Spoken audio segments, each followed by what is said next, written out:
Entonces, les decía yo en el video anterior que a partir de estos mediadores de la inflamación se va a provocar un edema en la mucosa nasal, ¿ok? Cuando da edema o cuando se produce el edema, tenemos esta como sensación de obstrucción, de que está tapada la constipación, que no podemos respirar porque está obstruido, ¿ok? Pero es por el edema.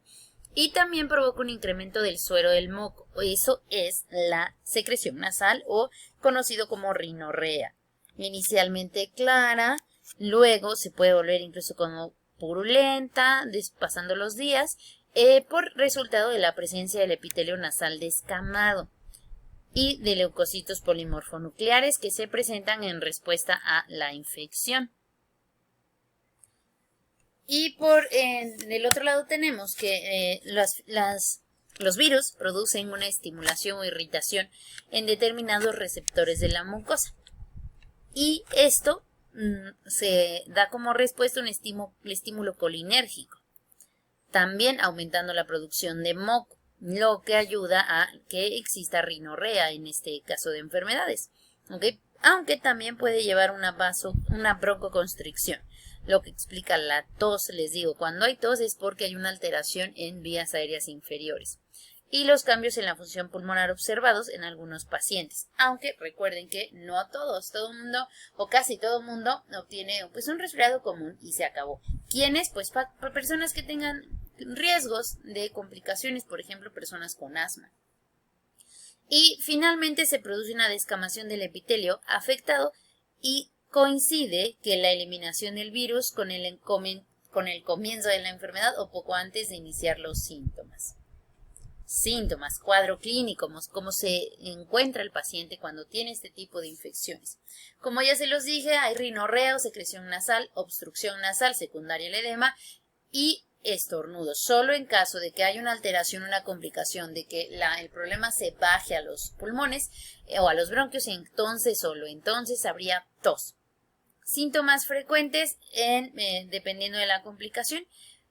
Y dependiendo también en la edad de la persona, tos, dolor o molestias de garganta, odinofagia, cefalea, fiebre con frecuencia e intensidad dependiendo de la edad del niño, otalgia, ya les expliqué en la anatomía de faringe que hay una comunicación, entre nariz y las vías auditivas. Entonces también puede haber un dolor de oídos, malestar general.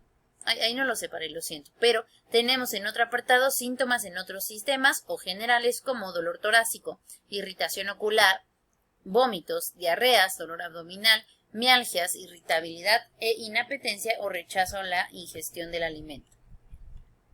Diagnóstico. Prácticamente el diagnóstico se basa en clínica.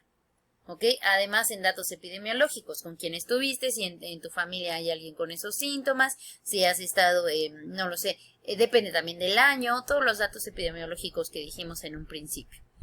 El examen físico de la orofaringe y la ausencia de polipnea, o sea, la respiración acelerada o tiraje definen el diagnóstico clínico de catarro común. Repito, eso se queda arriba, no tendría por qué haber dificultad respiratoria, ausencia o esa sensación de falta de aire, no tendría por qué haber eso.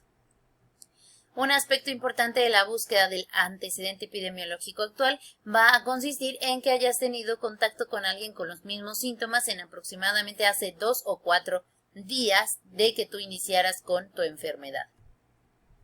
Los exámenes auxiliares son innecesarios, realmente es que la radiografía, por ejemplo, de tórax, pues no te va a dar ningún dato porque el problema no es abajo, es arriba, ¿ok? A veces, pues puedes pedirlo, pero realmente es que nada más está haciendo un gasto al paciente, siempre y cuando no exista una disnea. No es lo mismo sentir esta sensación de que no puedes respirar por la obstrucción a nivel nasal que como tal una disnea, una dificultad respiratoria. ¿Okay? En dado caso, entonces sí es necesario pedir una radiografía de tórax.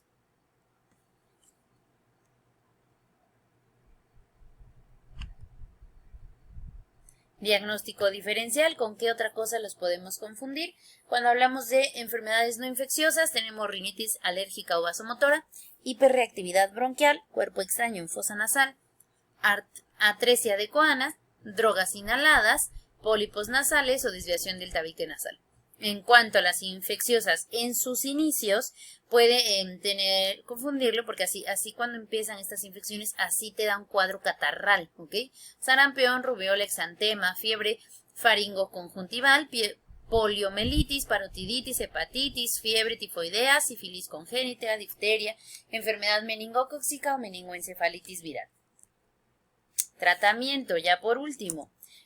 Se basa prácticamente en la aplicación de los síntomas, ¿ok? Medidas sencillas para aliviar la obstrucción nasal, controlar la fiebre, ya sabemos que tenemos antipiréticos, dependiendo mucho de qué tipo de paciente y qué tan elevada, podemos ocupar desde paracetamol, medios físicos, el baño, con agua tibia, tampoco hay que ser tan intensos y meterlos con agua helada, entonces con agua tibia. El punto del baño con agua tibia es que cuando lo saques no lo seques inmediatamente. Recuerden que una pérdida de calor es por sudoración y por evaporación. Entonces, si no se seca al paciente inmediatamente, pues va a ser también una forma de entrada, digámoslo así, que entra el frío al cuerpo porque todavía está húmedo, porque no lo secaste. ¿Ok? Repito, de medicamentos desde paracetamol, ibuprofeno, metamizol en algunos casos de que la fiebre se ponga pues como que necia y no quiera bajar, aunque lo principal siempre va a ser los medios físicos. Repito, baño o incluso poner algunos pues trapos, algunas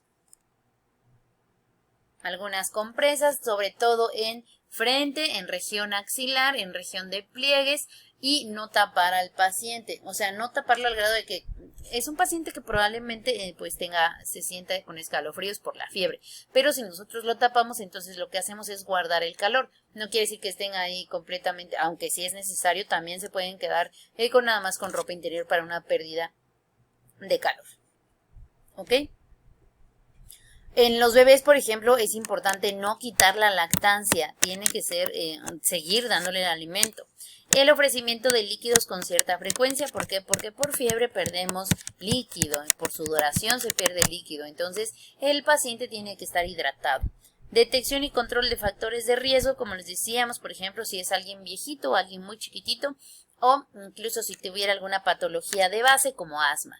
Y sobre todo la vigilancia de complicaciones. Prácticamente a nivel tratamiento médico, en realidad es que probablemente algún antihistamínico como clorfenamina, como loratadina para disminuir un poco la secreción nasal y esta sensación de ahogo por no poder respirar bien, provocadas por el edema.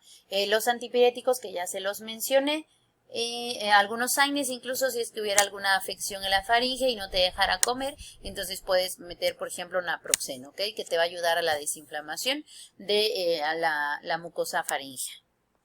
Y es todo.